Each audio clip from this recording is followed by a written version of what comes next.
करने का अधिकार नहीं है। आपने सुना होगा, कहा जाता है कि नारी सालिग्राम की पूजा नहीं कर सकती। मैं छाती ठोक करके कह सकता हूं, प्रमाण के साथ कह सकता हूं, नारी सालिग्राम भगवान की पूजा करने की अधिकारिणी है। कोई काटे मेरी बात। नारी सालिग्राम भगवान की पूजा करती है। हाँ, वो नारी नहीं कर सकती जिसने गर्भ में भ्रूण हत्या करी है, संतान को मारा है, पति को विष दिया है, अपने पति को छोड़कर किसी गैर पुरुष के साथ संबंध जोड़े है। ऐसी नारी भगवान सालिग्राम भगवान की पूजा करने की अधिकारिणी नहीं। एक और अद्भुत बात मैं आपको बता रहा हूं, यदि किसी ने ऐसी त्रुटि करी है, ऐसी गलती करी है, भगवान गणेश को वो प्रायश्चित करे, उपवास करे, 1 वर्ष के लिए गणेश चौथ की कथा सुने, गणेश को दूर्वा चढ़ा करके बंधन प्रार्थना करे और अब गलती करना कर दे बंद, भगवान गणेश उसके संपूर्ण पापों को जला करके राख कर देंगे। फिर वह स्त्री पुरुष भगवान सालिग्राम भगवान की पूजा करने के अधिकार। श्रीमन नारायण। एक कोई कथावाचक हैं कौशिक जी महाराज, उनके विषय में मुझे एक वीडियो भेजा गया था और वह वीडियो वृंदावन से ही आया है। और वृंदावन के उन प्रेषक महोदय ने कहा है कि इन्होंने जो प्रवचन में कहा स्त्रियों को शालिग्राम का पूजन करना विहित है, शास्त्र सम्मत है, इसमें शास्त्र प्रमाण क्या करते हैं। तो कौशिक जी का जब मैंने वो वीडियो देखा तो उसमें वो कह रहे हैं मैं सीना ठोक कर सकता हूँ कि स्त्रियां पूजन कर सकती हैं, बस 3 स्त्रियां पूजन नहीं कर सकती, जिसमें उन्होंने भ्रूण हत्या का, व्यभिचार का इत्यादि का वर्णन किया है। वो तो ठीक है, भ्रूण हत्या, व्यभिचार इत्यादि, परपुरुष संसर्ग आदि या जहर इत्यादि देने वाली स्त्रियां तो साक्षात राक्षसी ही जाननी चाहिए। उसको तो मैं स्त्री मानता ही नहीं, वो तो मैं फिर मनुष्येतर वो राक्षस पिशाचादि योनियों का मैं समझूंगा, जो भ्रूण हत्या कर दे, विषादी से दग्ध कर दे अपने सौभाग्य को और परपुरुष संसर्ग करने लगे। तद्वत पुरुष भी, भ्रूण हत्यारे पुरुष भी, पर स्त्रीगामी पुरुष भी राक्षस ही जानने चाहिए। उनमें क्या मनुष्य तो प्रतिष्ठित रहेगा, आतताई हो जाते हैं ऐसे लोग। लेकिन कौशिक जी ने जो कहा कि सीना ठोक कर सकता हूँ, स्त्रियां शालिग्राम का पूजन कर सकती हैं, तो कैसे कर सकती हैं और कैसे नहीं कर सकती हैं, इसका उन्होंने पूरा स्पष्ट तो प्रमाण दिया नहीं। उन्होंने मंच से भले कह दिया कि मैं कर सकता हूँ, प्रमाण दे दूंगा, लेकिन क्या प्रमाण था ये तो उन्होंने बताया नहीं, उल्टे व्यक्तियों को भ्रमित कर दिया। तो ऐसा नहीं है कि कोई स्त्री भ्रूण हत्या नहीं कर रही है, पर स्त्री गमन, पर पुरुष गमन नहीं कर रही है तो शालिग्राम भगवान का स्पर्श पूर्वक पूजन करने लगेगी, ऐसी बात नहीं समझनी चाहिए। स्कंद पुराण का ही प्रमाण मेरे पास उपलब्ध है। शालिग्राम न स्पृशेत्तु हीन वर्णे वसुंधरे, स्त्री शूद्र कर संस्पर्शे वज्र स्पर्शाधिको मतः, मोहाद्य संस्पृशेत् क्षुद्रो योषित वापि कदाचन श्वपेत नरके घोरे यावदाभूत संप्लवम्, यदि भक्तिर्भवेत् तस्य स्त्रीणां वापि वसुंधरे, दूरा देवा स्पृशन् पूजां कारयेत् सुसमाहितः। स्पष्ट कहा कि शूद्र वर्ण के व्यक्ति को और स्त्रियों को शालिग्राम भगवान का स्पर्श पूर्वक पूजन नहीं करना है। यदि उनमें भगवान नारायण के प्रति भक्ति हो तो वे दूर से बिना स्पर्श के ही शालिग्राम भगवान का अर्चन करें। शालिग्राम भगवान के पूजन की बहुत ही स्पष्ट और बहुत ही कठोर विधियां हैं, और यहाँ तक कि हम लोग भी भगवान शालिग्राम का अर्चन जब करते हैं तो बहुत ही स्पष्ट कठोर नियमों के साथ करते हैं। ये नहीं कि केवल भक्ति हो गई तो हम पूजन करने लगे, नहीं। कोई भी भगवान के पूजन का ही जो विधान है वो भगवान से ही पूछा जाता है। नारद मुनि ने भी पूछा, किम व्रतं किम विधानम च कृतं केन च तद्विज। तो व्रत का विधान, पूजन का विधान, यह सब शास्त्रोक्त होते हैं। कोई घृणा की बात नहीं, कोई वैमनस्य की बात नहीं है, लेकिन एक विधि है। आप खीर बना रहे हैं तो खीर में आप नमक नहीं डाल सकते, आप खिचड़ी बना रहे हैं तो खिचड़ी में आप नमक डालेंगे। तो आप एक विधि के अनुसार ही हर चीज को करते हैं। आप पेट्रोल इंजन में डीजल नहीं डाल सकते, डीजल इंजन में पेट्रोल नहीं डाल सकते, उसकी एक प्रक्रिया विधि है। वैसे ही भगवान के सगुण अर्चा विग्रह के पूजन में तो उतना नियम नहीं है, लेकिन शालिग्राम भगवान के अर्चन में कुछ विशिष्ट नियम हैं।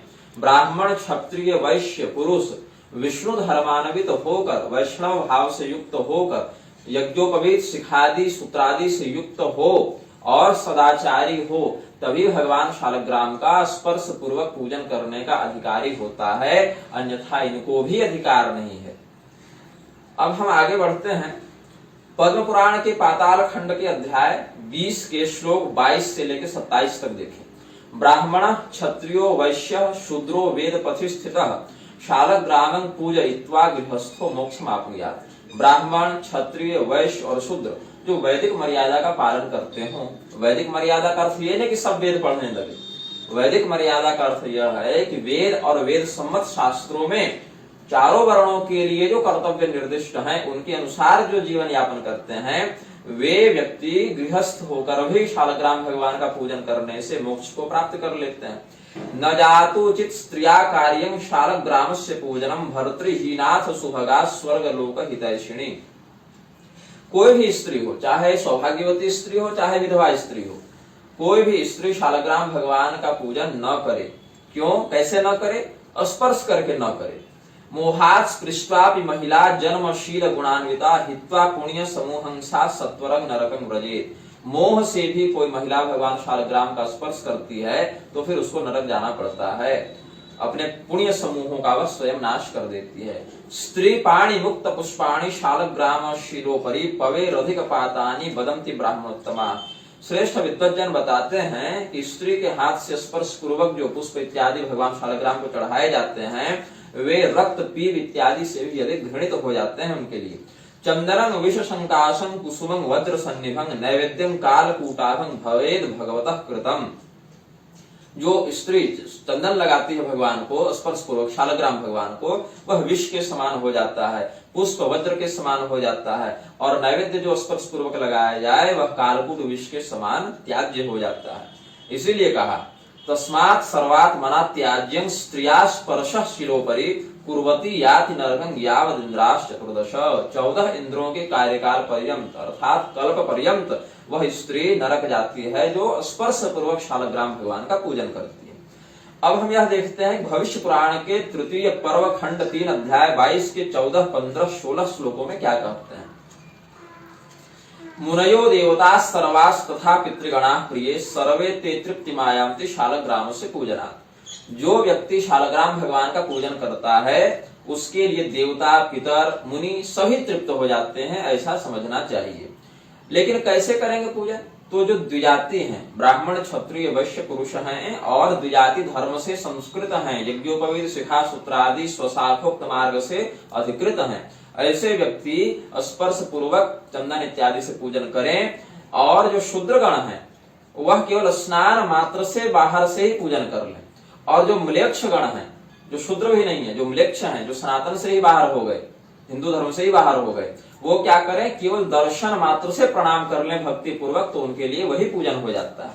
मतलब पूजन तो सभी कर ही रहे हैं लेकिन अलग अलग विधि और पद्धति के आश्रय से, और सबको वही फल मिल रहा है। ये नहीं कि ब्राह्मण ने चंदन लगा के पूजन कर दिया तो अधिक फल मिल गया और म्लेच्छ ने बस देखकर नमस्कार कर दिया तो उसको कम मिल गया, ऐसा नहीं है। अपनी अपनी विधि से पूजन करने पर ही व्यक्ति को समग्र फल की प्राप्ति होती है। तो जो फल ब्राह्मण को स्पर्श पूर्वक पूजन करने से मिल जाता है वही फल शूद्र आदि को मात्र दूर से पूजन करके मिल जाता है बिना स्पर्श पूर्वक, और वही फल म्लेच्छों को मात्र दर्शन करके विनय भाव से प्रणाम कर लेने से भक्ति से ही वही फल मिल जाता है, ऐसा समझना चाहिए। कैसे कहा? द्विजातिभिस्त्रिवर्णैश्च पूजनं चंदनादिकैः शूद्रैश्च स्नानमात्रेण भक्ति भावेन पूजनं म्लेच्छैश्च दर्शनं पुण्यं विनयाद भक्ति भारतः शालग्राम स्वयं ब्रह्म सच्चिदानंद विग्रहः तस्य दर्शन मात्रेण क्षयं यास्यन्ति वैमलाः। ये कहा। अब हम देखते हैं वराह पुराण के अध्याय 186 के श्लोक 48, 49, 50 और 51 में सर्वैर वर्णैस्तु संपूज्याः प्रतिमाः सर्वदेवता।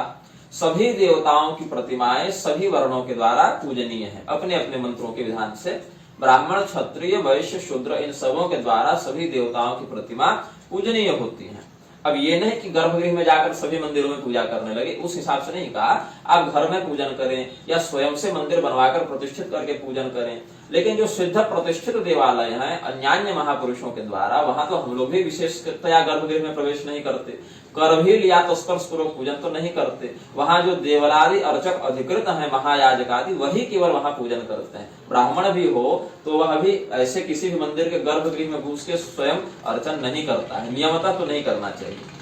अब क्या कहा, सर्वैर वर्णैस्तु संपूज्या प्रतिमा सर्वदेवता लिंगान्यपि तु पूज्यानि मणिभिः कल्पितास्तथा।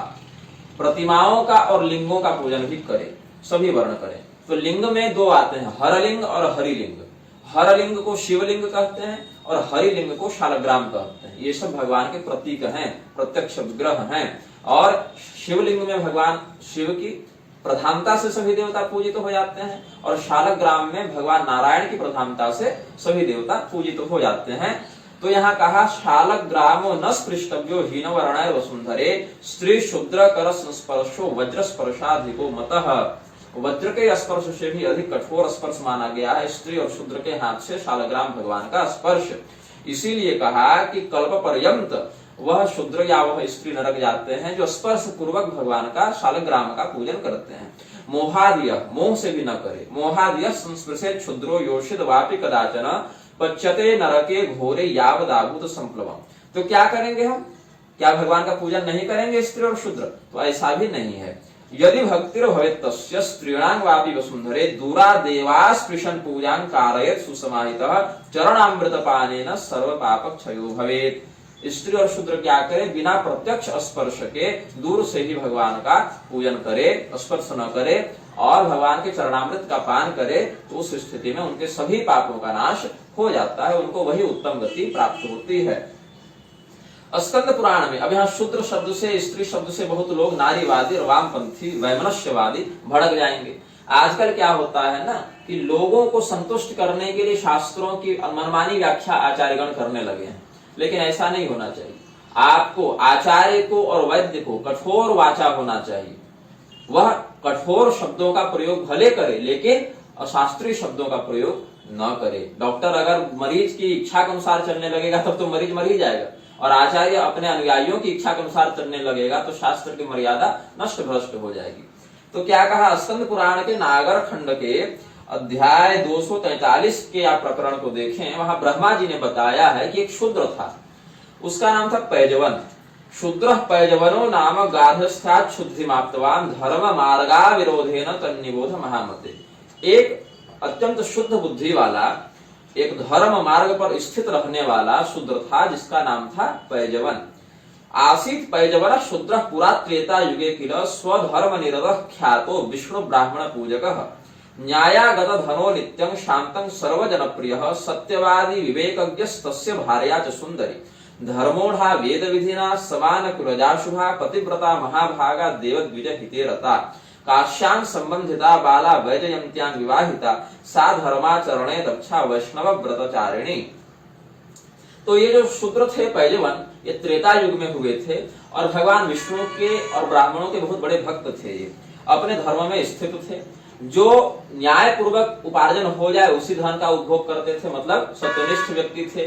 उन्होंने कभी कोई चोरी डकैती नहीं की, अन्याय से कोई गलत काम से भ्रष्टाचार से धन अर्जित नहीं किया, शांत चित्त थे, सर्वजनक प्रिय, सभी लोगों की वो प्रिय थे, कोई व्यक्ति उनसे द्वेष नहीं करता था, सत्य बोलने वाले थे, विवेकी थे और उन्हीं के कुल में समान कुलजा मतलब शूद्र वर्ण में ही उत्पन्न उनकी पत्नी थी, सुंदर पत्नी थी जो पतिव्रता थी और धर्म को जानने वाली थी, देवता और द्विजों की सेवा में रत रहती थी और वह काशी की थी। उसका नाम था वैजयंती और वैजयंती से ही धर्माचरण में दक्ष वैजयंती से ही पैजवन शूद्र का विवाह हुआ था। तो इनके फिर संतान इत्यादि होती है। आगे इन्होंने क्या क्या यज्ञ किए, क्या क्या दान किए, पाक यज्ञ इन्होंने किया था और लाखों स्वर्ण मुद्राएं दान की थी पैजवन शूद्र ने। और भगवान शिव का और भगवान विष्णु का ये बहुत ही श्रेष्ठ व्रत करते थे। कितने इन्होंने तालाब बनवाए, कितने धर्मशालाएं बनवाई, कहाँ कहाँ प्याऊ लगवाए और कहाँ कहाँ कंबल इत्यादि दिए, सब कुछ इन्होंने किया है अपना। फिर आगे इन्होंने अपने जीवन को सफल करने के लिए हर प्रकार से धर्म का आचरण किया। अब एक बार क्या हुआ, इनके यहाँ पर गालव मुनि का आगमन हुआ। पैजवन शूद्र के यहाँ गालव मुनि आए। गालव मुनि कौन है? विश्वामित्र जी के पुत्र हैं। विश्वामित्र जी कौन है? कौशिक नाम से विश्वामित्र जी प्रसिद्ध हैं। और कौशिक जी महाराज ने शालग्राम प्रकरण भी यहाँ पर कहा है। तो कौशिक महाराज ने शालग्राम जी में स्त्रियों का स्पर्श पूर्वक पूजन विहित बता दिया, और कौशिक मुनि के विश्वामित्र जी के पुत्र गालव जी यहाँ पर क्या बताते हैं, इसका प्रकरण आप देखिए। तो क्या कहा, पैजवन शूद्र ने जब गालव मुनि आए तो उनको बड़ा प्रेम से सम्मान से उनका स्वागत सत्कार किया, बढ़िया आसन पर बैठाया, और फिर उनके सामने भगवान की स्तुति प्रशंसा सत्संग इत्यादि करने के बाद क्या कहते हैं कि मुनिं पयजवनो नाम सच्छुद्र प्राह सम्मतः किमागमन कृत्यं ते कथयस्व प्रसादतः। जब गालव मुनि का आतिथ्य सत्कार हो गया, ऋषि बैठ गए, स्वस्थ चित्त हो गए, यात्रा की थकान दूर हो गई, तो पैजवन ने कहा कि भगवान आप हमें बताएं कि हमारे यहाँ किस कृपा को करने हेतु आपका आगमन हुआ है, आप क्यों हमारे यहाँ आए हैं, प्रसन्न चित्त होकर बताएं। को वा तीर्थ प्रसंगश्च चातुर्मास्ये समीपगे गालवः प्राह सच्छुद्रम धार्मिकम सत्यवादिनम। तो उस शूद्र को, कैसा शूद्र था, सत शूद्र था, मतलब अच्छा शूद्र था। तो उससे गालव मुनि ने कहा कि वो पूछा कि हो सकता है चातुर्मास से आ रहा हो, तो आप किसी तीर्थ में जा रहे हो, या हमारे यहाँ चातुर्मास से बिता दें, आप 4 महीने का व्रत कर रहे, तो आप बताइए कैसे आए। तो उन्होंने कहा कि मैं बहुत दिनों से तो तीर्थों में भ्रमण कर ही रहा हूँ, अब मैं चाहता हूँ कि तुम्हारे ही यहाँ हम चातुर्मास इस बार करें। आषाढ़ शुक्ल एकादश्याम करिष्ये नियमं गृहे नारायण से प्रत्यर्थम श्रेयोर्थम चात्मनस तथा। तो उन्होंने कहा कि तीर्थों में तो बहुत हो गया, अब एक बार तुम्हारे घर में भी हम चातुर्मास व्रत करें, ऐसा विचार है। तो पैजवन ने क्या कहा, मामनुग्रहजान बुद्धिं गृहीत्वं द्विजपुंगव वेदेधिकारो नैवास्ति वेद सार जपस्य वा पुराण स्मृति पाठस्य तस्मात् किंचित् वदस्व मे तत्वात्म सदृशम किंचित भाति रूपम महाफलम चातुर्मासे विशेषेण मुक्ति संसाधकं वद। तो गालव मुनि ने बताया कि मैं तुम्हारे यहाँ चातुर्मास से करूंगा। तो पैजवन ने कहा कि महाराज मैं तो समझता हूँ कि शूद्रों का वेद पाठ में अधिकार नहीं है, हम लोग वेद स्मृति पुराण आदि के पाठ में अधिकृत नहीं है, और पुराण स्मृति इत्यादि का हम श्रवण करते हैं। तो उस स्थिति में आप हमें बताएं कि किस प्रकार से हम इस चातुर्मास में कुछ ऐसा करें कि हमारी भी मुक्ति हो जाए प्रभु। तो गालव मुनि ने क्या कहा, शालिग्राम गतं विष्णु चक्रांकित पुटं सदा येर जयंती नरा नित्यम तेषां भुक्तिस्पदूरतः। साक्षात चक्रांकित भगवान नारायण शालग्राम स्वरूप का जो पूजन करते हैं उनके लिए मुक्ति तो बिल्कुल हाथ में हो जाती है। शालग्रामे मनोयस्य यत् किंचित क्रीडते शुभं अक्षय्यं तद भवे नित्यं चातुर्मास्ये विशेषतः। विशेष करके शालग्राम भगवान का जो लोग अर्चन करते हैं और उनके प्रति अपने मन को लगाते हैं, उनका किया गया सभी सत्कर्म अक्षय हो जाता है। इस प्रकार से भगवान शालग्राम का वर्णन करके कहा कि कोई भी नदी का जल मिला दो, शालग्राम भगवान का स्पर्श अगर किसी भी नदी के जल में हो जाए तो महातीर्थ हो जाता है। और किसी भी प्रकार का पुण्य करना हो, किसी प्रकार का तीर्थ का फल प्राप्त करना हो, वहां न जा सकते हो तो शालग्राम भगवान के सानिध्य से वह भी प्राप्त हो जाता है, ऐसा कहा। फिर कहा ब्राह्मण क्षत्रिय विषांग सच्छुद्राणाम अथापि वा शालिग्रामाधिकारोस्ति न चान्येषां कदाचन। ब्राह्मण क्षत्रिय वैश्य और सत शूद्र का अधिकार है शालग्राम पूजन में, अन्य जनों का नहीं है। तो गालव जी के इस बात को सुनकर पैजवन ने क्या कहा, ब्राह्मण वेद विदान श्रेष्ठ सर्व शास्त्र विशारद स्त्री शूद्रादि निषेध होयं शालिग्रामे ही श्रूयते मादृशत्वं कथं शालिग्राम पूजा विधिं वद। कि हे ब्राह्मण, आप सभी शास्त्रों को जानने वाले हैं और मैंने सुना है कि स्त्री और शूद्र शालिग्राम भगवान का पूजन नहीं कर सकते हैं, तो इस स्थिति में हमको किस प्रकार से पूजन करना चाहिए? क्योंकि एक तरफ कहते हैं नहीं करना चाहिए, एक तरफ आप बता रहे हैं करना चाहिए, तो कैसे करें और कैसे ना करें, इस पर आप हमें मार्गदर्शन करें। तब गालव मुनि ने क्या कहा, असत शूद्र गतं दास निषेधं विद्यमानद स्त्रीणामपि च साध्यीनां नैवा भावः प्रकीर्तितः माभूत संशयस्तेनात्र नाकुशे संशयात् फलम् शालिग्रामार्चनपराः शुद्ध देहा विवेकिनः नते यमपुरं यान्ति चातुर्मास्ये च पूजकाः शालग्रामार्पितं माल्यं शिरसा धारयन्ति ये तेषां पाप सहस्राणि विलयं यान्ति तत्क्षणात्। क्या कहा कि जो शूद्र और स्त्री के लिए निषेध बताया गया है वह असत शूद्र और असत स्त्री के लिए बताया गया है। मतलब मांस मदिरा में लिप्त रहने वाले शूद्र, जो व्यभिचार इत्यादि में लिप्त रहने वाली स्त्रियां हैं, मतलब जो सदैव धर्म मार्ग के विरुद्ध जाकर काम करते हैं, उनके लिए निषेध बताया गया है। बृहद धर्म पुराण में शत शूद्र की परिभाषा बताया गया है, तो देवताओं का, ब्राह्मणों का, अतिथियों का पूजन करें, चोरी डकैती मांस मदिरा व्यभिचार इत्यादि से दूर रहें और जो सदैव सभी प्राणियों के प्रति सेवा और करुणा का भाव धारण करें, ऐसे शूद्रों को, शास्त्र परायण शूद्रों को सत शूद्र कहा जाता है। ऐसे शूद्रों का जल इत्यादि भी ग्राह्य होता है, वहां कोई भेदभाव भी नहीं रखा जाता। और ऐसे शूद्र भी भगवान के अर्चन आदि में, शालग्राम आदि के अर्चन में वैष्णव दीक्षा युक्त होकर अधिकृत हो जाते हैं। लेकिन फिर भी यह समझना चाहिए कि जैसे विदुर जी परम ब्रह्मनिष्ठ थे, शूद्र कुलोत्पन्न होकर भी, शूद्र योनि जात होकर भी विदुर जी अत्यंत श्रेष्ठ ब्रह्मनिष्ठ संत थे, किंतु फिर भी उन्होंने जहां जहां वर्णाश्रमगत मर्यादा आई वहां उन्होंने विशेषाधिकार का प्रयोग नहीं किया, मर्यादा के अनुसार ही रहे। इसीलिए ब्रह्मोपदेश करने के लिए अलग से सुजात ऋषि का उन्होंने आवाहन किया है विदुर जी ने धृतराष्ट्र को उपदेश देने के समय। यद्यपि ज्ञान की दृष्टि से वे भी बता सकते थे, लेकिन उन्होंने वर्णाश्रम की मर्यादा का ही पालन किया। वैसे ही जो शूद्र शास्त्रनिष्ठ होगा, देवता में, विप्रों में और धर्म में रुचि रखेगा, वह कभी भी हठ पूर्वक यह नहीं कहेगा कि हमको स्पर्श पूर्वक ही पूजन करना है, अपितु वह बाहर से ही पुष्प जल चंदन आदि का प्रयोग भगवान के प्रति करके भक्ति भाव का ही प्रदर्शन करेगा। स्त्रियों को भी ऐसा ही करना चाहिए। यहाँ तक कि हमारे ही घर में हमारी माता, बहन, चाची इत्यादि स्वयं स्पर्श पूर्वक शालग्राम भगवान का पूजन नहीं करती हैं। यहाँ स्त्रियों में जो साध्वी शब्द आया है, वो आजकल जो साध्वियां कथा कहते चल रही है ना, मेकअप पोत पोत कर, उनको साध्वी मत समझना। स्वयं ही लोग बिगाड़ रही है और परलोक भी बिगाड़ रही है। साध्वी वह स्त्री है जो अपने कुल की परंपरा के अनुसार पातिव्रत धर्म का पालन करते हुए स्त्रियोचित कर्तव्यों में दृढ़ हो, वह साध्वी कहलाई गई है। ये सब जो कथा कहती चल रही है मेकअप पोत के, बिना शास्त्रानुसरण किए, ये सब साध्वी नहीं है। नाम भले साध्वी लगा लिए हैं, लेकिन ये सब साध्वियां हैं नहीं शास्त्रोचित परिभाषा के अंतर्गत। तो यह भी समझना चाहिए, क्योंकि स्पष्ट ये शास्त्र विरुद्ध कृत्य कर रही हैं। तो स्त्री और शूद्र का शालग्राम पूजन में किस प्रकार से और किस अंश में अधिकार है, यह मैंने शास्त्रीय प्रमाणों के साथ प्रस्तुत किया है। आशा है कि आचार्य जन जब मंच से कुछ व्याख्यान करेंगे तो सांगोपांग उसका विवेचन प्रस्तुत कर देंगे, जिससे आगे कोई भ्रम की स्थिति उत्पन्न नहीं हो। जय श्रीमन्नारायण।